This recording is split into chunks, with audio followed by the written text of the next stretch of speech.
Yeah. So funny. Hey guys, what's going on? ThirdStreet Reactions here. We're back. I'm Tom. Shane. James. We are back with BoJack, Season 6, Episode 6. So last episode, we had a little bit more insight into BoJack's history. A little bit, yeah. Sarah Lynn as well. So I don't think it was revealed, and if it has, I don't remember that her first drink was because BoJack negligently left his vodka at his hair makeup stand or whatever. Yeah. And we find out her mom is trying to sue because she somehow found out Sarah Lynn got the alcohol. Now someone has to take the fall, which is like, I think it's obviously acknowledging the fact that like sometimes when things like this happen, the public just demands something to happen. Yep. Right. So they might have like a fall guy. And we were wondering if it's going to be the makeup or the hair lady. Yeah, makeup because it's, artist. your hair's a little crooked. Yeah. And he can pin that, she's doing a bad job because she's drunk. And she does drink because she acknowledged it. Yep, absolutely. But she does her job and hasn't, obviously wasn't responsible for Sarah Lynn. Also, BoJack is hesitant to get out of rehab because he's just afraid that he will fall back in his old behavior. And I think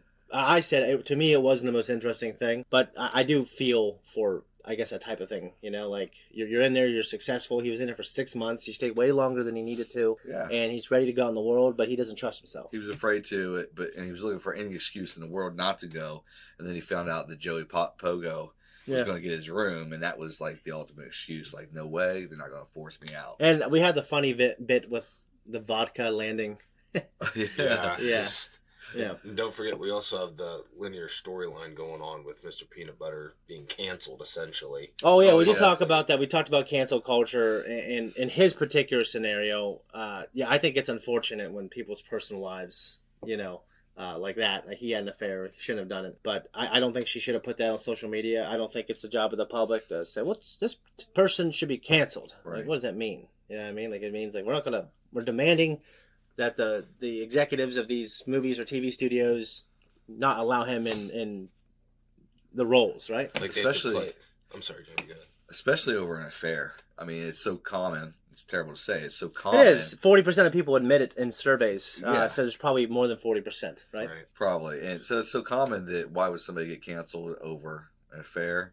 It's just because she went to the public and made a big deal. Oh, she was crying on social media. Right, which, absolutely. And that's the thing I think it annoys me more than I think the mob, I guess the woke mob, right? Is people just doing that, those type of people. Like there needs to be there has to be a social reparations for what you've done in your private life. Yes. Yeah, it's and obviously what he did was bad. And Diane, Mr. Peanut Butter's an adult and he's got a choice. But it's funny because Diane, who I think is the highest moral compass in the show, she had a moment of weakness and got him to do that. You can say maybe they shouldn't have gotten married, maybe not, but they were married. And I thought they could have worked it out. I think she left because he's not listening to her needs. I mean, he's essentially too nice. I've seen some really abusive relationships turn into good ones, and that didn't seem like an unsavable marriage. Right. Yeah. I know people are like, well, Mr. Peanut Butter's shit because he's a terrible person because of this one thing, and because he doesn't know he's a terrible person. That makes it worse because he thinks he's a good person. I don't know, dude. Like, there's all kinds of terrible people who rape and kill people. What I mean? I'm just thinking, dude, he's not that bad. We're not infallible, none of us. So even Mr. Peanut Butter, who has some bad stuff in his life, to me it's kind of in the normal realm, right? Yeah, like honestly, like BoJack, it hasn't gone out and said that he has killed anyone killed anyone purposely or raped anyone. Yeah, I mean, like there's instances I think maybe with alcohol. I think there was that one thing where he said, I don't remember all the things I've done. Mm-hmm. With like his hairdresser woman, you know what I mean? Like maybe where he has slept with someone on like that he's worked with, you know what I mean? That's why I like. And that might be immoral, but I don't think, you know what I mean? But that's why I like some of the writing on the shows, because it gives you the own personal option of being able to say, okay, who do you think is a bad person? Is it Mr. Peanut Butter or is it BoJack? Who do you think's the worst, based on what they've done, who they've hurt, and the way they've done it? Definitely BoJack. BoJack for sure. Definitely. But I think we feel, don't you? Well, I mean, has BoJack ever cheated on a spouse? I'm sure. He's had a spouse. I'm sure he has. Yeah, he has cheated. He has cheated. I remember in the earlier seasons when he was with Princess Caroline, right? He was Princess Caroline. Yeah, he was sleeping with other Princess people. Caroline. Yeah, he had other women, but messing with a high school girl, even though he didn't. That's the thing. Even though he didn't do anything with her, right? Like that's the thing. And someone said the age of consent and wherever they were would have made it illegal. So Arizona or New Mexico. New Mexico. New Mexico. So it would have, and even though nothing happened, he shouldn't have been there. Like a lot of times they get in trouble because they give them alcohol and drugs, and then you're contributing to the delinquency of a minor. And then Absolutely. And so it's just like one of the worst things he did, even he didn't do anything with her, was like he got them drunk, and one of those kids got alcohol poisoning, and then he took him to the doctor, dropped him off, and said, "You have to lie." Yeah, that was horrible. It's and then he got in that house, and he also essentially he was literally a homewrecker. He went in there, and the deer chick, she caught feelings for him. That's why they kissed. Yep. She regretted it, but she still kissed. Right. So he was causing all kinds of fucking problems. You know what I mean? And he just. To us, we see that he wants to be a good person, but he still has done a lot of shitty things. This is the longest pre-talk in the world. Guys, if you want to support us and see more things like this, and you want us to get together more often, it helps when you support us on Patreon. Also, you can click that thanks button. It's another way to contribute to us. But just liking this video, commenting, guys. Let us know what you think of this pre-talk, and make sure you come back for the post-talk. Let's jump in.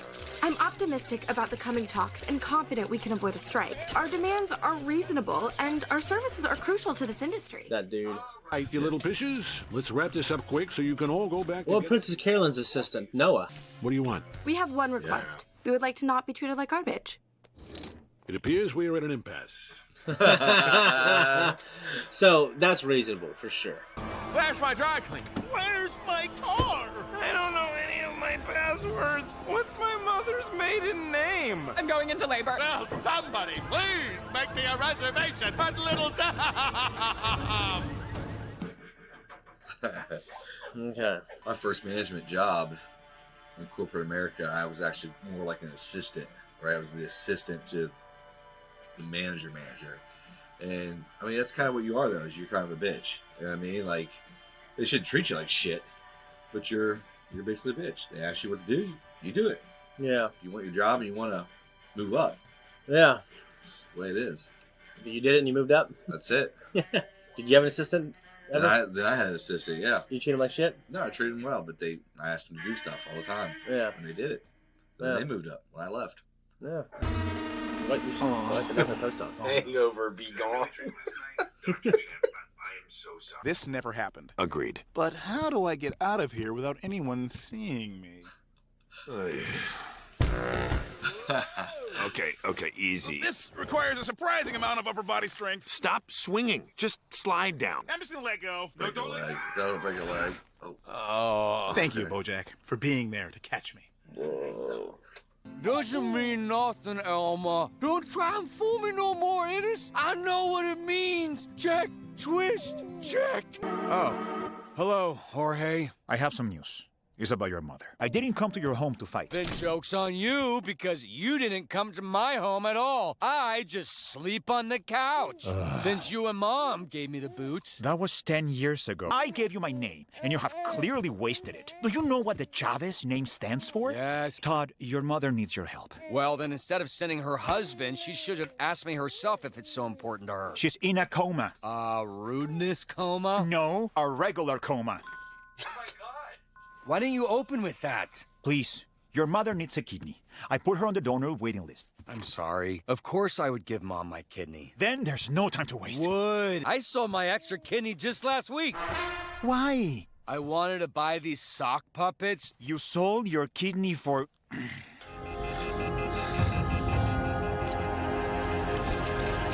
Yeah. Assistants want respect. If we respect them, how are we supposed to work through our rage issues on our spouses and children? That doesn't seem fair. There's gotta be a better way.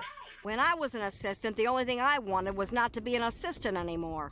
Princess Carolyn, I'll say to you what I said to David Levy when we were developing the Addams Family. That's it! Mr. Peanut Butter and Joey Pogo in the same room? What is this? 2 days ago when I almost hit you with my car? I got a call from this mental health advocacy group, and they want to help you share your story with the world. The world, huh? Guess there's no way to get in touch then. Too bad. I'd love to get together. Oh, shit. What are you doing? Okay, this mood about never have another drop of alcohol again? Are we sure about this? You're telling me the guiding philosophy of the 6 months of rehab I just paid for is complete bullshit? Hey, man, works for you, works for you. All our kidneys went to Chicago. Jeremiah White Whale bought us out. Of White Whale Industries? Why? He's stockpiling organs because he's a rich old guy who wants to live forever. I'm sorry I couldn't be more helpful. No, it's my fault for expecting anything different. Ouch. Or an industrial-sized tub of general anesthesia. Yeah, give me the anesthesia. Where am I? You're in Chicago! Are you ready for introductions, or are you still processing the whole being kidnapped across state lines of it all? How did you get me on the plane? We did a weekend at Bernie's.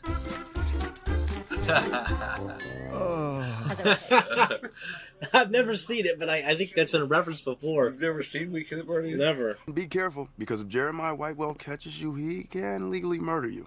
Now, can I get Yep.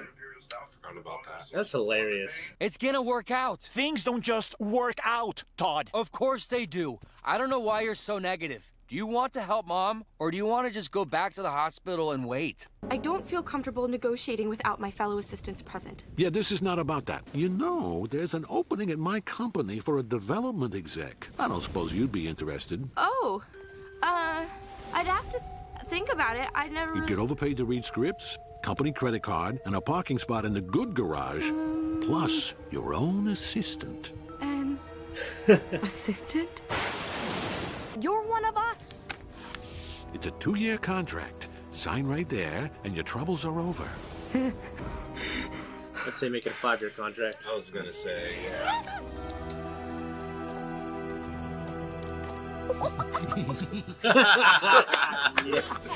What's so funny? I was just remembering a funny joke, unrelated to this. It's about Zsa Zsa Gabor, and it's no longer appropriate in today's climate. You've made the right decision. You're gonna love the new job.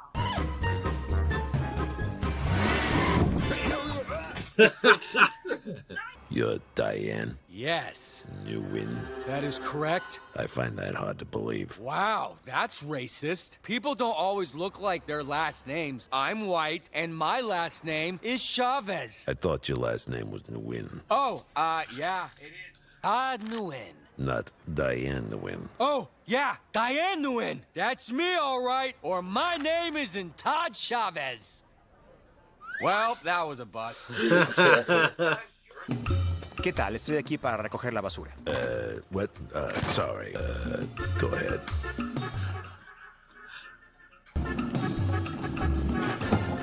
Wow, that was the most racist thing that this show's ever done.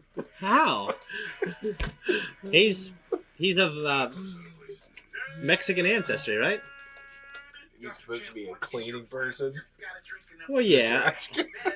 You're stunning from having healthy relationships with horses, idiot! Oh, really? Well, if that were true, I would have almost no other horses in my life. Right. It's almost as if all your friends and loved ones are humans, or dogs, or cats. Right, but then how do you explain the one horse I do care about, my half-sister Hollyhock, who is also a reminder of my father? If your theory were true, wouldn't I keep her at arm's length? I subconsciously believe I deserve to be punished, but being famous, I'm never punished, so I act out even more. And since this pattern is so woven into my identity, it is unfathomable to me that it can ever be curbed. So instead, I drink. My God, is this what therapy is? Why do you keep bringing me checks? Dr. Champ?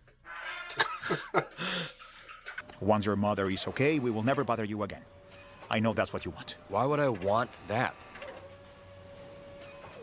You never understood me. I raised you as my own flesh. I was tough on you because I expected big things from you. You weren't tough. You were mean. Because the world is mean. Not my world. I wanted so much for you. I see now that I failed you. But you didn't fail me, because I am not a failure.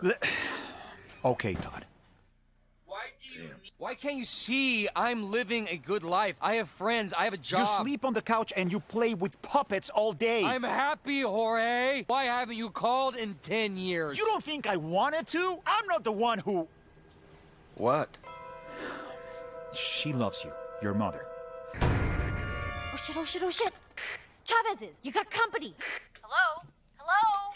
Diane? Why is there a walkie-talkie in our kitchen? Fine, I'll buy a pretzel. Or you could just leave. No, now I want the pretzel. Hey, Diane, get me a pretzel too, please. Love you, okay? So much.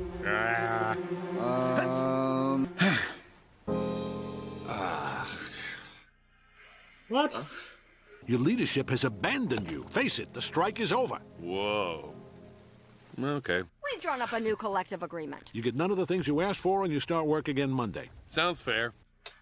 I'd love to give you a raise, but you're thinking like an assistant. Any day now, you're gonna get promoted to agent and sign a brand new contract. So why are you concerning yourself with these assistants? I need you to try on these apology bikinis and report back where they pinch. Good. You got it, boss. Sling Blade? More like please bathe. Monsters Ball? More like monster balls. You can tell me if he attacked you. Hey, keep your hands where I can see him. Look, He's security. Just kick his ass and run away. Oh, stop. What? Noogies are terrible, aren't they? Don't they hurt? You had a noogie? Yeah. Mr. Turtletop, I thought our meeting was at 9 a.m. It appears to be 9:03. Hello? If you're serious. But they cleared out. Oh, because they're in the rain? Nothing came easy for me. It took hard work, focus, discipline to get me where I am today. Things didn't just work out. But I should have realized. You're white. I forgive you. She's awake. Do you want to come say hello? I'm sure she would love to see you. Well, she has my number. That's cold, Todd. What do you expect? I'm a Chavez, right?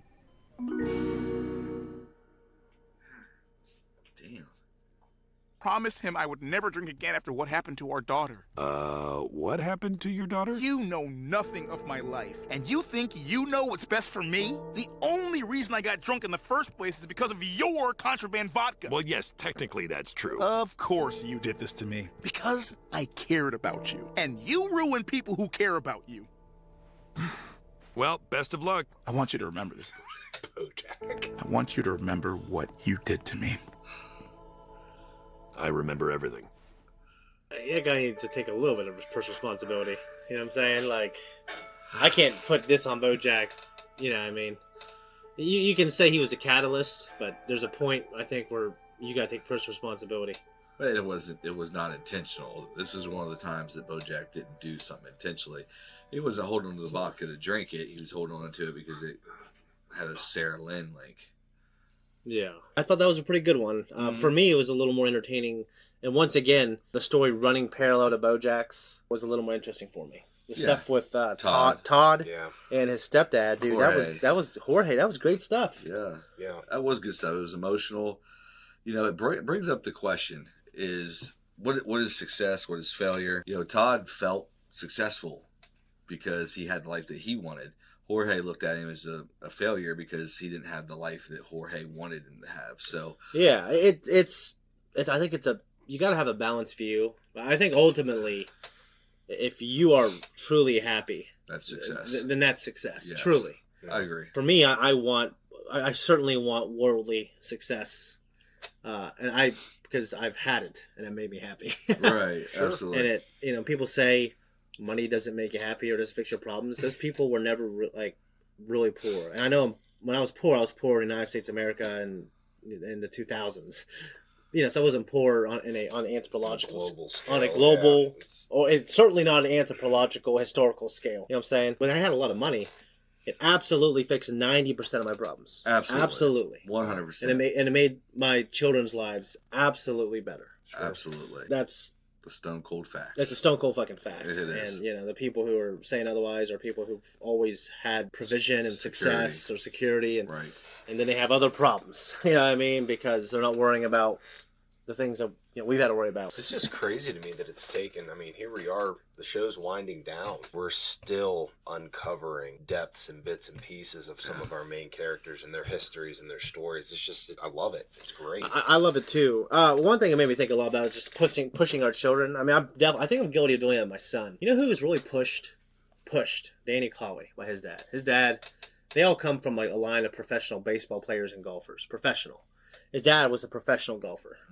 They got in a car accident and it ended it. And Danny, I mean, you didn't grow up with him like I did. He was the best at every single thing he did the first time he did it. Yeah. Like, he could have played baseball senior year and started at shortstop. Right. Yeah, I mean, he's that old too. You know what I mean?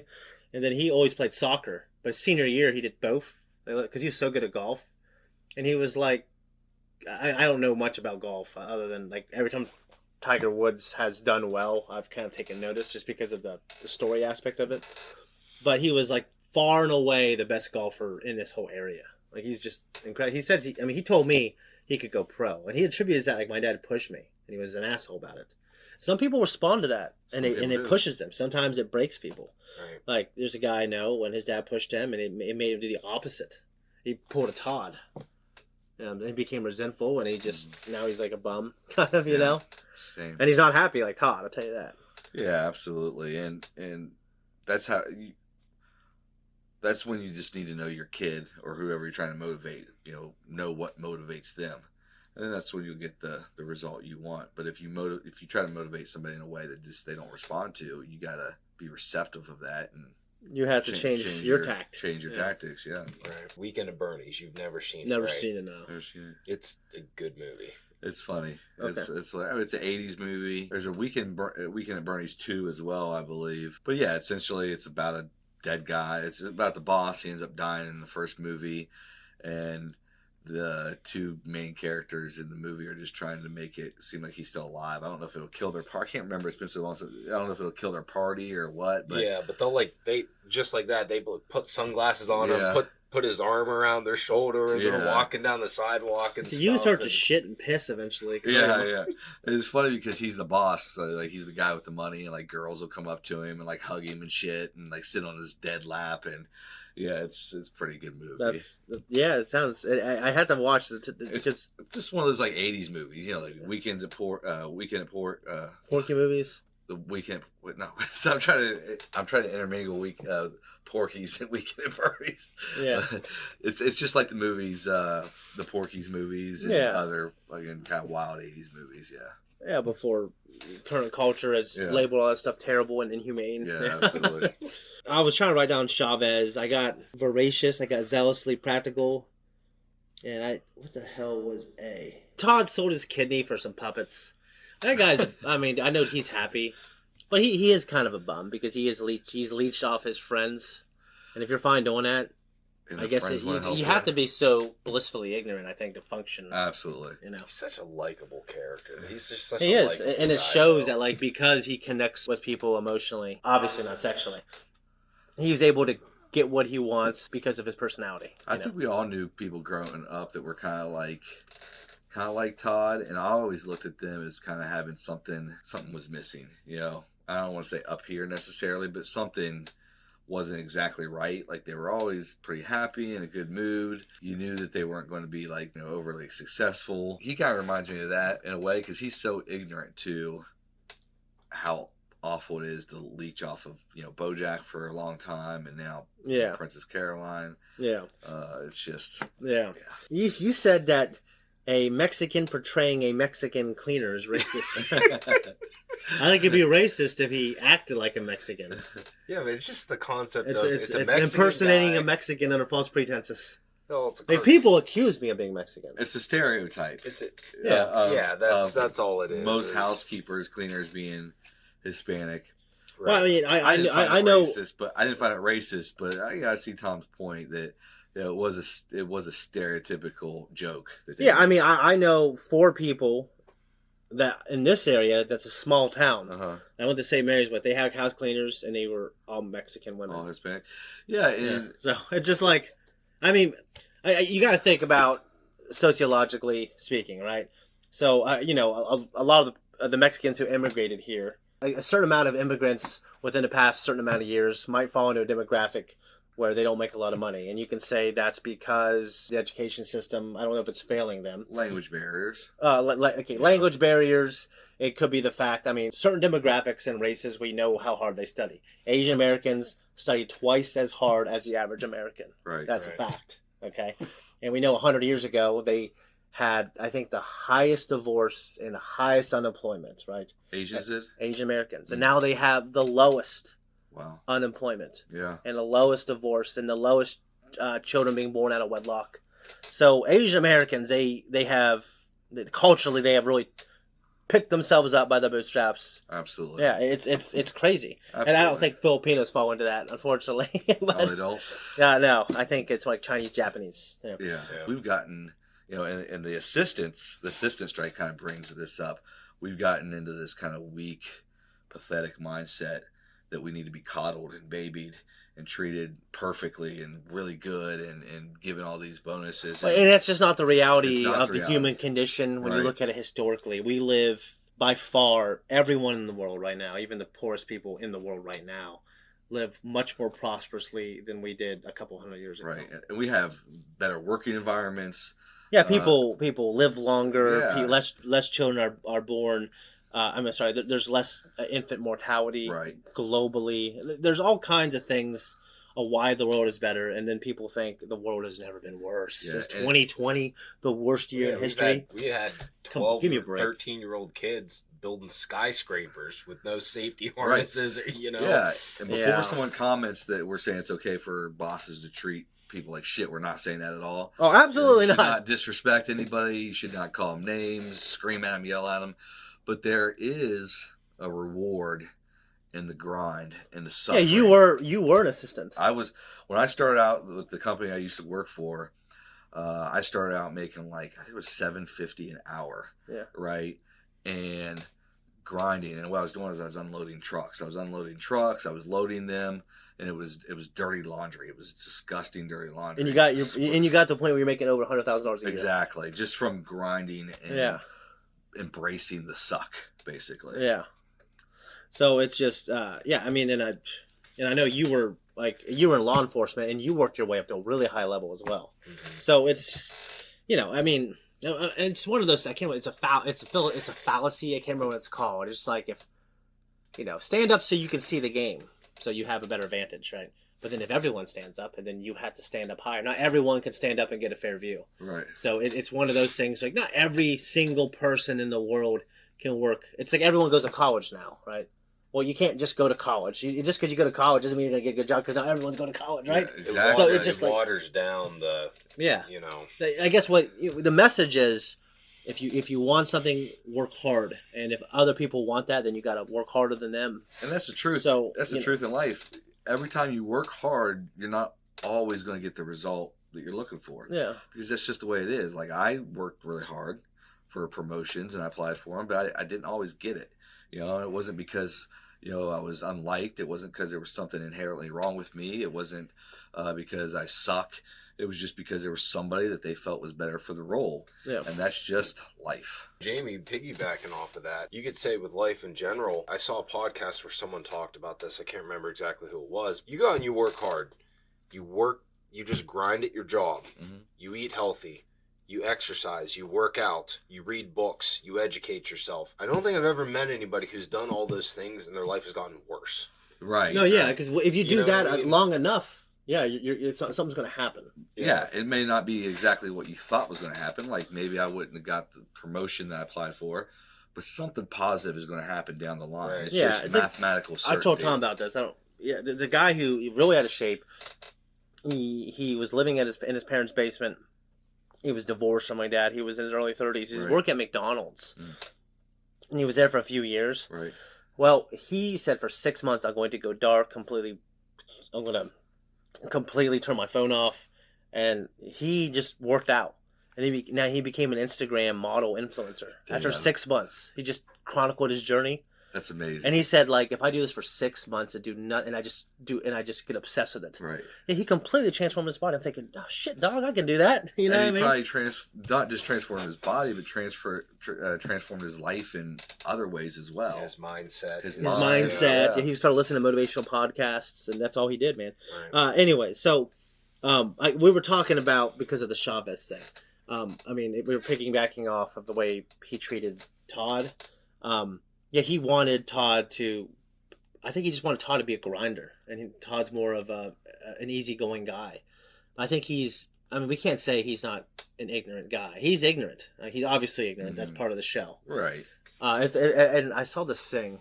This by this philosopher. It's like the more intelligent you become, the more awake you become. Actually, the more miserable you become. Right. Because that kind of.